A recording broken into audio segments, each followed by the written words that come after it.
ఇక డీటెయిల్స్ చూస్తే Telangana ఐకానిక్గా tea square నిర్మాణం ఉండాలని ముఖ్యమంత్రి రేవంత్ రెడ్డి ఉన్నతాధికారులకు సూచించారు.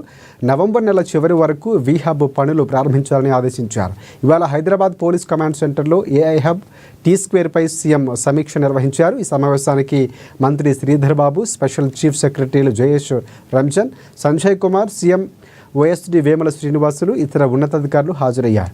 ఈ సందర్భంగా వి హబ్ ఐకానిక్ బిల్డింగ్గా ఉండాలని సీఎం సూచించారు. వి హబ్ నిర్మాణం కోసం జైకా ఫండ్ వచ్చేలా చర్యలు తీసుకోవాలని, దీని నిర్మాణంలో అన్ని జాగ్రత్తలు తీసుకోవాలని ఆదేశించారు. వి హబ్లో యాపిల్ లాంటి ఇంటర్నేషనల్ బ్రాండ్స్ తమ అవుట్లెట్స్ ఏర్పాటు చేసేలా చర్యలు తీసుకోవాలన్నారు.